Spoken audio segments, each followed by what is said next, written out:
لله رب العالمين والعاقبة للمتقين الصلاة والسلام عليك يا رحمة للعالمين أما بعد فأعوذ بالله من الشيطان الرجيم بسم الله الرحمن الرحيم ليس البر أن تولوا وجوهكم قبل المشرق والمغرب ولكن البر من آمن بالله واليوم الآخر والملائكة والكتاب والنبيين وآتى المال على حبه ذوي القربى واليتامى والمساكين وابن السبيل والسائلين وفي الرقاب وأقام الصلاة وآتى الزكاة والموفون بعهدهم إذا عهدوا والصابرين في البأساء والضراء وحين البأس أولئك الذين صدقوا وأولئك هم المتقون. صدق الله العظيم. وبركة محمد إن الله وملائكته تسليما.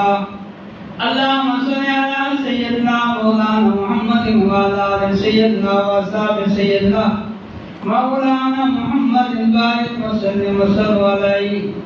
الصلاة والسلام عليك يا رسول الله وعلى آلك وأصحابك يا حبيب الله. السلام علیکم. اللہ تبارک و تعالیٰ کا لاکھ لاکھ شکر و احسان، اس نے میری جمعۃ المبارک نصیب کیا. آج محرم کا آخری جمعۃ المبارک قرآن مجید احادیث رسول کی روشنی میں اصل نیکی کیا ہے؟ میں نے آپ کے سامنے رب العالمین کی لائحہ کتاب قرآن مجید فرقان حمید دوسرا سپارہ سورۃ بقرہ 5واں رکوع آیت نمبر 177 تلاوت کی. عرفان القرآن کی روشنی میں اصل نیکی کیا ہے، حقیقی نیکی کیا ہے، اس کے بارے میں آج بات ہوگی. رب العالمین نے فرمایا لیس البر ان تولوا وجوہکم، نہیں ہے یہ نیکی تو تم اپنا چہرہ پھیر دو مشرق کی طرف اور مغرب کی طرف. ولکن البر، لیکن اصل نیکی یہ ہے کہ من آمن باللہ، تم ایمان لے جو شخص اللہ پر، والیوم الآخر اور یوم آخرت پر، والملائکۃ اللہ تبارک و تعالیٰ کے فرشتوں پر، اور کتاب پر، قرآن مجید پر بھی ایمان لے. قرآن مجید سے پہلے جو مقدس کتابیں ہیں ہر کتاب کو برحق اللہ کی طرف سے سمجھے. والنبیین، اور نبیوں پر، نبی پاک علیہ السلام کو آخری رسول خاتم النبیین مانے، اور آپ سے پہلے جتنے رسول ہیں ان کو بھی برحق رسول مانے.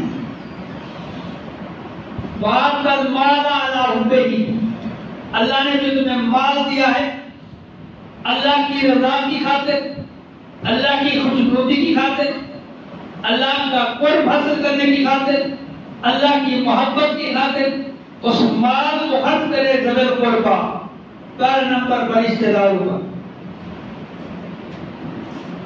تو دوسری جگہ خدا نے فرمایا لن تنالوا البر حتى تنفقوا مما تحبون، کہ ہرگز تم نیکی تک نہیں پہنچ سکتے جب تک اللہ کے نام پہ وہ چیز خرچ نہ کرو. لن تنالوا البر حتى تنفقوا مما تحبون، جس چیز سے تمہیں محبت ہے.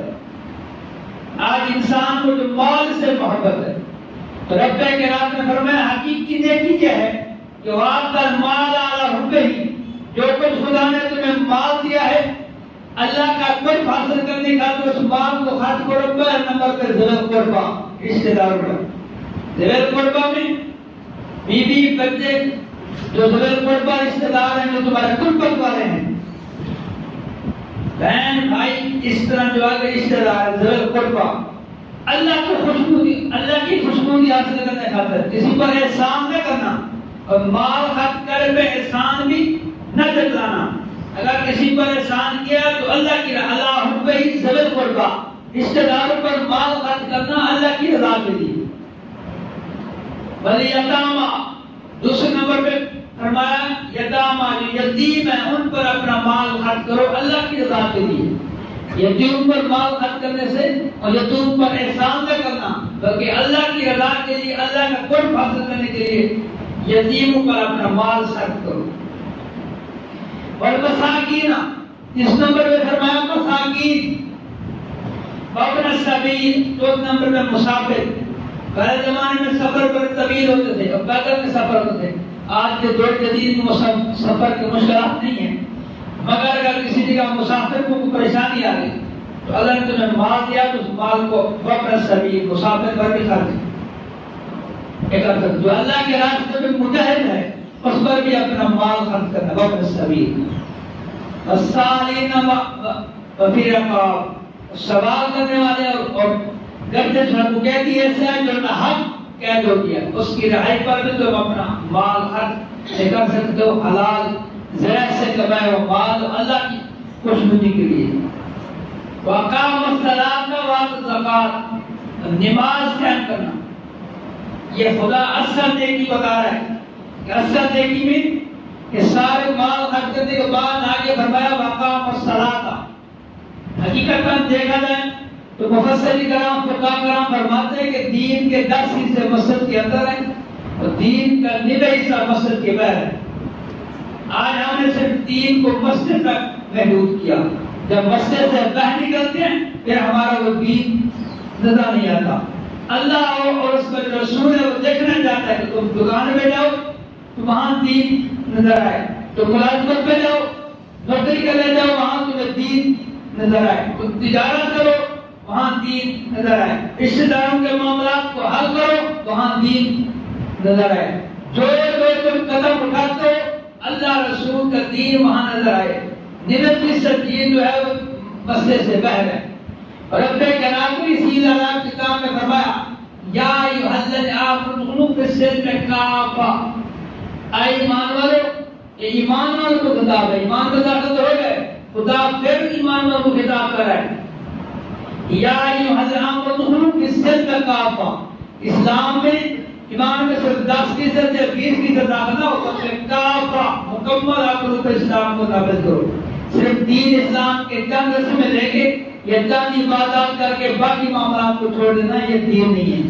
کافر میں آمنوا بالسلم میں کافہ، ایمان اور اسلام میں پورے کے پورے داخل ہو جاؤ. وقام الصلاۃ وآت الزکات، اب دیکھیں آپ نے فرمایا کہ زکات بھی ادا کرنا. اب صاحب نصاب ہو سال گزر گیا تو زکات بنتی ہے تو اللہ اور اس کے رسول کے حکم کے مطابق زکات ادا کرنا.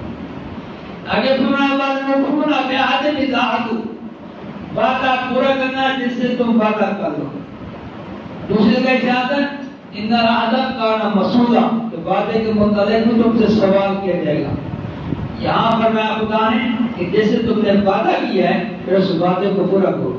سیرت مصطفیٰ ہمارے لیے بہترین نمونہ ہے. لقد کان لکم فی رسول اللہ اسوۃ حسنہ، خدا نے فرمایا تب تحقیق تمہارے لیے رسول اللہ کی سیرت بہترین نمونہ ہے. نبی پاک علیہ السلام نے اپنے زمانے مبارک میں ایک آدمی سے بات چیت کی. اس نے کہا کہ یہاں ٹھہرے میں مسلمان لے کے آ رہا ہوں، اپنے وعدہ کا لے کر تم جا دیا میں یہاں پہ کھڑا ہوں. وہ آدمی کیا مانا کہ بول دیا. 3 دن گزر گیا وہ بندہ نہ آیا. نبی پاک علیہ السلام نے وعدہ کر لیا تھا کہ تم جا مسلمان دیا میں یہاں پہ کھڑا ہوں. اب 3 دن وہاں کھڑے رہے. جب آدمی آیا اس نے کہا معذرت میں تو بھول گیا تھا. آپ صلی اللہ علیہ وسلم اتنا فرمایا کہ تم نے تکلیف. مقصد بیان کرنے کی ہے کہ نبی کی سیرت میں اس بات کا درس دے رہی ہے کہ آپ وعدے کی مطابق کتنے عمل کرتے تھے. والموفون بعہدہم اذا عاہدوا، جس سے وعدہ کر لو پھر اس وعدے کو پورا کرنا، یہ بھی حقیقی نیکی میں شامل ہے. والصابرین فی البأساء، اور صبر کرنا اگر کوئی مصیبت آ جائے. دنیا جو ہے یہ مومن کے لیے قید خانہ ہے. مومن پر مصائب آتے ہیں، مصیبتیں آتی ہیں. اللہ کا جو حکم ہے والصابرین فی البأساء، مصیبت میں صبر کرنا. اور خدا نے فرمایا ان اللہ مع الصابرین، ساری کائنات کے خالق و مالک کی جو مدد ہے، جو نصرت ہے، وہ صبر کرنے والوں کے ساتھ ہے۔ آج دیکھ لو کہ کربلا کے میدان میں امام حسین نے صبر کیا تھا، آج ان کا نام زندہ ہے، یزید کا نام کوئی نہیں رہتا۔ تو یہی ہے تو اللہ صابر، اللہ تبارک تعالیٰ صبر کرنے والوں کے ساتھ۔ فَزَّلَا وَحِينَ الْبَاسِ، اگر کوئی تکلیف پہنچ جائے، کوئی صدمہ پہنچ جائے تو سوچ شراب نہ کرو بلکہ وہاں پہ صبر کرو، یہ سمجھ لو کہ توکل ہو، اللہ پر بھروسہ کرو۔ یہ سب کچھ فرمانے کے باوجود جو لوگ اسی طرح عمل کریں گے، خدا نے فرمایا اولئک الذین صدقوا، یہی لوگ سچے ہیں، اولئک هم المتقون، یہی لوگ پرہیزگار ہیں، تقوی والے ہیں۔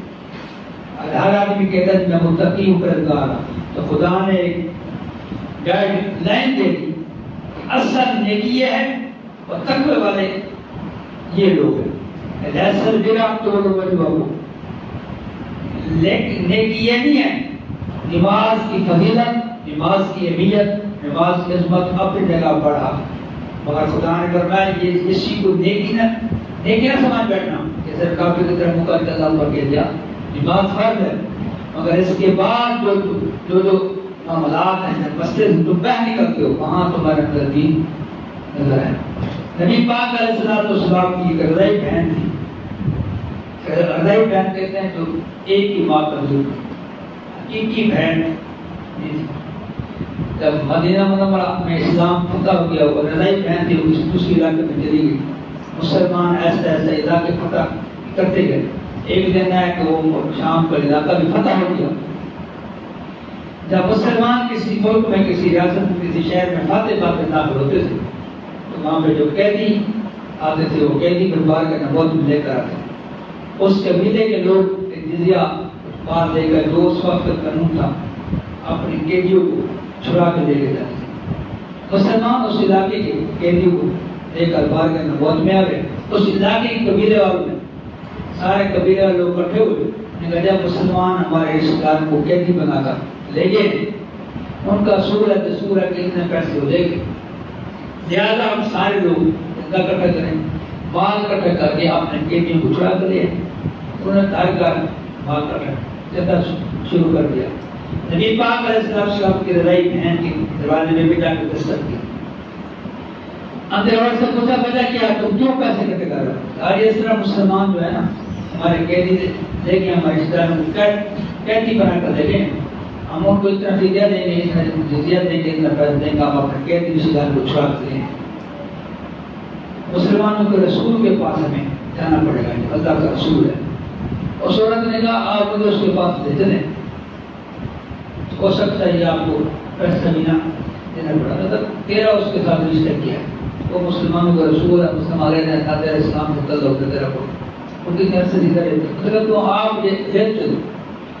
خیر اپنی عورت بار کے نبوت میں آئی، نبی پاک علیہ السلام نے کھڑے ہو کر رضائی بہن کا استقبال کیا۔ نبی پاک علیہ السلام کا دستور مبارک ہوتا تھا کہ جب کوئی معاملہ آتا تو صحابہ کرام کو مشورہ دیتے، قرآن کا بھی حکم ہے بشاوروں فی الامر، کہ مشاور کوئی کام ہو تو اس میں آپس میں مشورہ کر دیا۔ جب یہ معاملہ آیا جب رضائی بہن سامنے نبی پاک علیہ السلام نے پوچھا کیسے ہمارے قبیلے کے تو آپ کے پاس کہہ دیا وہ میں رہا کرانے کے لیے ہمارے پاس پیسہ نہیں، آپ نے رضائی بہن کی وجہ سے پورا رشتہ دار کو رہا کر دیا، 1 روپیہ بھی نہ لیا۔ وجہ کیا تھی کہ میری رضائی بہن میرے پاس چل گئی۔ معاملہ فتح ہو گیا، صحابہ کرام نے پوچھا اللہ کے رسول آج کیا معاملہ؟ ہم نے عجیب معاملہ دیکھا، پہلے آپ ہم سے مشورہ لیتے تھے، آج ہم نے پوچھا نہیں ایک اجنبی عورت ہے آپ نے اس کے کہنے پر پورے قیدی رہا کر دی۔ آپ صلی اللہ علیہ وسلم کا تو علم نہیں ہے کون تھی، یہ میری رضائی بہن تھی، آج میرے پاس چل گئی کتنے سے بعد۔ نبی پاک سے سیرت میں یہ سبق دے رہی ہے کہ آپ نے رضائی بہن کا ادب احترام کیا، اور آج ہمارا عالم ہم حقیقی بہنوں کے ساتھ کیا کرتے ہیں، حقیقی بھائی کے ساتھ کیا کرتے ہیں، حقیقی کوئی بھائی ہے وہ بہن کو وراثت کھا لیتے ہیں، بیٹے کو ہم وراثت دیتے ہیں۔ تو اس نے فرمایا کہ حقیقی نیکی ہے وَآتَى الْمَالَ عَلَىٰ حُبِّهِ ذَوِي الْقُرْبَىٰ، اپنے مال کو ذوی القربیٰ پر خرچ کرو، حقیقی نیکی ہے۔ وَالْيَتَامَىٰ وَالْمَسَاکِینِ، آج کے دور میں ہر آدمی جو جہاں کھڑا ہے وہ کہتا ہے کہ میں کامیاب ہوں، چاہے جو عہدے پر ہے کسی سمجھا کہ عہدہ ہوگا، اقتدار ہوگا، کامیابی یہی ہے. کسی نے سمجھا مال ہوگا، کسی نے کامیابی ہے، کسی نے سمجھا اولاد زیادہ ہوگی. ہر آدمی نے اپنے اپنے خیال زیادہ کے مطابق اپنے آپ کو کامیابی سمجھا ہوا ہے. مگر آئیے سورہ مجید سے پوچھیں، قرآن مجید ہمیں بتاتا کیا کہ آج کے اس دور میں کامیاب کون، دنیا میں کامیاب کون؟ تو رب کائنات نے فرمایا قد افلح المؤمنون، بے شک کامیاب ہوا ہے جو مومن ہے. غیر مسلم تو ویسے کہ جو مومن ہے وہ ہی کامیاب ہے، چاہے اس کے پاس دولت ہے یا نہیں ہے، اقتدار ہے یا نہیں ہے. خدا کہہ رہا ہے جو سارے کائنات کا خالق و مالک ہے، قد افلح المؤمنون، فلاح پائیں گے، کامیاب ہوں گے. کامیابی کا جو معیار ہے، جس کے پاس ایمان کی دولت ہے وہی شخص کامیاب ہے. نبی پاک علیہ السلام نے آخری خطبہ ہجرت الوداع میں فرمایا، اے لوگوں میں تمہارے پاس دو چیزیں چھوڑ کے جا رہا ہوں.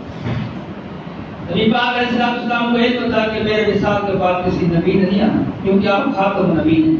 یہ بھی ہم اپنے ذہن میں ڈالیں، خصوصاً نوجوان، کہ ہمارا جو نبی ہے وہ خاتم النبی ہے. آپ نے فرمایا لا نبی آبادی، میرے پاس کسی نبوت کا دروازہ بند ہے، کسی نبی نہیں آنا. آپ نے فرمایا میرے بعد میں دو چیزیں چھوڑ کے جا رہا ہوں، ایک کتاب اللہ قرآن مجید، دوسری میری اطرت میری اہل بیت. اور ان دونوں کا جو تعلق ہے، ان دونوں کا جو رشتہ ہے، یہ دنیا میں بھی قیامت ہو سکتا کہ آپس میں جدا نہیں. ان دونوں کو جدا نہ سمجھنا. اہل بیت کی محبت ہوگی تو قرآن کا دامن میں ساتھ ہوگا. قرآن مجید کا دامن اس وقت مضبوط ہوگا جب اہل بیت کی محبت ہوگی. تو خدا نے فرمایا، خدا کے رسول نے فرمایا میں دو چیزیں چھوڑ کے جا رہا ہوں، کتاب اللہ. نبی پاک علیہ السلام کا فرمان یا ارشاد ہے کہ کتاب قرآن مجید ایک ایسی کتاب ہے کہ یوں سمجھ لو کہ ایک رسی ہے جس کا ایک سرا مخلوق کے ہاتھ میں، دوسرا حصہ خالق کے ہاتھ میں. جس نے رسی کو سرے سے پکڑ لیا اس کو قرب الہی حاصل ہو جائے گا. رسی کو پکڑنے کا مقصد کیا ہے کہ اس قرآن کی تلاوت کی جائے، اس کا جو حق ہے وہ ادا کیا، صبح شام اس کے ساتھ دامن مضبوط کیا جائے. اور آج ہمارا حالت ایک بات جامع حکایات میں آتا ہے کہ استاد نے سکول کے بچوں کو کہا کہ ہم نے سکول میں لائبریری بنائی ہے، آپ کے گھر میں جو کتابیں ہیں جو آپ گھر والے پڑھتے نہیں، گھر میں کتابیں پڑھی ہوتی ہیں، جو کتابیں آپ گھر والے نہیں پڑھتے فارغ ہیں، ان کتابوں کو لے آنا، ہم سکول کی لائبریری میں رکھتے ہیں. بچوں نے وعدہ کر دیا. دوسرے دن وہ کلاس جب آئی، استاد نے اپنی بات کو دہرایا کہ میں نے آپ کو کہا تھا کہ وہ کتابیں لے آنا جو آپ گھر والے پڑھتے نہیں ہیں، فارغ پڑھی ہوتے ہیں گھر میں، چلو لائبریری میں آ جائے گا، کوئی اور لے کے جائے گا پڑھے گا، کوئی نصاب ہو سکتا ہے گھر میں رہے گا. ہر لڑکے نے ہاتھ کھڑا کر دیا میں کتاب لے جانا. استاد نے پہلے نمبر کتاب لینے، کتابیں اکٹھی کرنے شروع کر دی. پہلے بچے سے کتاب لی، اس نے دے دی. دوسرے نے کتاب لی، اس نے دے دی. تیسرے سے کتاب لی، اس نے دے دی. تین کتابیں اکٹھی ہو گئی. دیکھا وہ کتاب کون سی تھی؟ وہ تھی قرآن مجید. استاد نے کہا تمہارے گھر میں یہی کتاب ہے جو پڑھی نہیں جاتی. بچوں نے کہا یہی وہ کتاب ہے جو پڑھی نہیں جاتی. پڑھی ہوئی ہے، روشن خان میں کتاب لگا ہوا ہے، خلاف اچھا چڑھا ہوا مگر پڑھی نہیں جاتی. آپ نے کہا تھا جو آپ گھر میں کتاب پڑھی ہو جو پڑھی نہیں جاتی، جو فارغ ہو، جس کو کوئی نہ پڑھتا وہ کتاب لینا. ہم نے آپ کے نمبر کے بچے سے چھوٹے تھے کتاب لے لیتے. اتنا دکھ کی بات ہے. آج ہمارا عالم بھی یہی ہے کہ ہم بیت و ساتھ ساتھ قرآن کو دیکھتے نہیں ہیں. ناشد فائدہ سے کبھی اٹھا دیا یا فوتگی ہوئی اور کھانے پہ ہم آج گھر والے بھی نہیں پڑھتے، وہ بھی بچوں کو بلا لیں گے. گھر والوں کو ٹائم نہیں ملتا، باپ کو بیٹے بہن کو پڑھ لیں. تو نبی پاک علیہ السلام نے فرمایا اس قرآن سے تعلق مضبوط کرو. تاجدار مدینہ صلی اللہ علیہ وسلم کے بارے میں سوال کیا گیا اللہ کے رسول سب سے بڑا عبادت گزار کون سا؟ آپ صلی اللہ علیہ وسلم نے سب سے بڑا عبادت گزار ہوا ہے جو قرآن مجید کی تلاوت کرتا. نبی پاک علیہ السلام نے فرمایا قرآن سے تم دوستی لگاؤ، کل قیامت کے لیے قرآن تمہارے حق میں شفاعت کرے گا. آج ایک کاغذ کی صورت میں تمہارے پاس موجود ہے، خاموش ہے، کل قیامت کے دن اس کو زبان عطا ہو، یہ قرآن تمہاری شفاعت کرے گا اگر آج تم نے اس کا اپنا تعلق مضبوط رکھا۔ دوسری بات آپ نے فرمائی کہ میں اہل بیت سے تعلق مضبوط رکھنا، ورم کمینہ ہم نے گزار دیا نہ بھی جمعہ، تو خصوصاً سوشل میڈیا پہ گستاخ صحابہ بھی ہو رہی ہے، گستاخ اہل بیت بھی ہو رہی ہے، تو ہم اس طرح کے کلپ بھی نہ سنیں جس میں کسی صحابی کی گستاخی ہوتی ہے، اس طرح کا کلپ بھی نہ سنیں جس میں کسی اہل بیت کی گستاخی ہوتی ہے۔ سوشل میڈیا جو ہے اس میں جس کی جو بندی اپنا مواد ہٹا دیتے ہیں، ہمارے نوجوانوں کو پتہ نہیں ہوتا۔ صحابی وہ ہے جس نے نبی کا دیدار کا ذکر نہ پڑا، ایک صحابی کی عزت البتہ صحابیت کے بعد تابعین وسطہ پڑے ہوئے ایک صحابی کا برابر نہیں ہو سکتا، خصوصاً ابو بکر صدیق رضی اللہ عنہ جن کی صحابیت قرآن سے ثابت ہے۔ 1,24,000 صحابہ کرام میں کسی صحابی کی صحابیت قرآن سے ثابت نہیں ہے، ابو بکر صدیق کی صحابیت قرآن سے ثابت ہے۔ ثانی اثنین اجماع فی الغار اس یقول الشاکر اعتاذت ان اللہ مانا ہے، کیا مسئلہ کیا ہے؟ قرآن مجید کا مطالعہ کریں تو 3 واقعات ایسے ملتے ہیں کہ زمین والوں نے الزام لگایا تو زمین والوں نے صفائی دی۔ یوسف علیہ السلام پر الزام لگا، سورۃ یوسف 12واں سپارہ اس بات پر گواہ ہے کہ زمین والوں نے صفائی دی۔ مریم رضی اللہ عنہا پر الزام لگا، زمین والوں نے الزام لگایا۔ عیسیٰ علیہ السلام چھوٹی سی عمر میں کموڑے میں کہا کہ میں عبداللہ اللہ کا بندہ ہوں، میری باپ پاک دامن ہے۔ بس مقصد یہ کہ زمین میں نے صفائی دی۔ اور اس قرآن میں تیسرا واقعہ بھی ہے کہ زمین پر نے الزام لگایا مگر زمین میں نے صفائی نہیں دی۔ سورۃ نور 1 رکوع قرآن نازل کیا، نبی پاک علیہ السلام کی بیوی ابو بکر صدیق رضی اللہ عنہ کی بیٹی، ہم یاد رکھنا ذہن میں رکھیں۔ سوشل میڈیا میں ایسے صدیقہ کی خلاف بھی آتے ہیں، ایسا صدیقہ رضی اللہ عنہ وہ ہستی ہیں جن پر زمین پر الزام لگایا مگر زمین پر صفائی نہیں دی۔ اگر نبی کہہ دیتا کہ میری بیوی پاک ہے تو مسلمان کو یقین ہوتا، مگر نبی نے بھی نہیں کہا، کارگو کو یہ کہہ دیتا ہے خاوند نے بیوی گھر میں صفائی دی۔ خود خدا نے 1 رکوع نازل کر کے بھی ایسا صدیقہ رضی اللہ عنہ کی پاک دامنی کا ثبوت دیا۔ اب عظمت اندازہ لگائے کہ ایسے صدیقہ رضی اللہ عنہ کی شان کا عالم کیا ہوگا جن کی صفائی خود خدا نے دی۔ اور بسار فرما لی، آج تک قرآن مجید پڑھا جا رہا ہے، 1 رکوع پورا 18 سپارہ سورۃ نور، ایسے صدیقہ رضی اللہ عنہ کی صفائی ہے۔ نبی پاک علیہ السلام نے فرمایا تجھے میری اہل بیت، تم نے میری اہل بیت سے محبت کی، گویا کہ اس نے مجھ سے محبت کی، جیسے میری اہل بیت سے بغض رکھا گویا کہ اس نے مجھ سے بغض رکھا۔ تو ہمیں چاہیے ہم قرآن سے بھی اپنا دامن مضبوط رکھیں۔ اور حقیقی نیکی یہ ہے کہ نماز پڑھنے کے بعد جب وہ مسجد سے باہر نکلیں تو پھر اسلام کی جھلک نظر آئے، دھوکہ نہ دیں کسی کو۔ تاجدار مدینہ صلی اللہ علیہ وآلہ وسلم کو ہم میں سے نہیں جو کسی کو دھوکہ دے۔ ہمارا عالم ہم اپنے درد وغیرہ اپنے بھائی کو بھی دھوکہ دے دیتے۔ تاجدار مدینہ صلی اللہ علیہ وسلم فرماتے جس نے ملاوٹ کی وہ ہم میں سے نہیں، ہمارا عالم۔ تو یہ جو حقیقی نیکی ہے مسجد کے باہر بھی وہ نیکی نظر آنی چاہیے۔ قرآن سے تعلق مضبوط، اہل بیت کی محبت، وقار، صلاۃ، زکوٰۃ، نماز کے اندر اہل بیت نے بھی ہمیں درس یہ دیا تھا کہ 72 تن قربان کرا کے بھی امام حسین نے نماز نہیں چھوڑی۔ اور بکر صدیق رضی اللہ تعالیٰ عنہ کی شہادت نماز کے وقت ہوئی، عمر بن خطاب رضی اللہ عنہ کی شہادت نماز کے وقت ہوئی، عثمان غنی رضی اللہ عنہ کی شہادت قرآن مجید پڑھتے ہوئی، علی شیر خدا رضی اللہ عنہ کی شہادت نماز کے وقت ہوئی۔ اب آپ دیکھ لیں کہ نماز کی اہمیت کیا ہے۔ یہ سارے صحابہ جو شہید ہوئے یہ نماز پڑھ رہے تھے یا قرآن پڑھ رہے تھے؟ ایک صاحب عثمان غنی رضی اللہ عنہ زندہ ہوئے ہیں جو قرآن کی تلاوت کر رہے تھے، شہید کیا گیا، خون کی قطرے قرآن کی پر پڑے۔ قیامت یہ قرآن کو ہی دے گا، بس یکفی کا اللہ و السمیع العلیم، یہ ہے آپ کی تلاوت۔ وما علیہ البلاغ المبین، سنت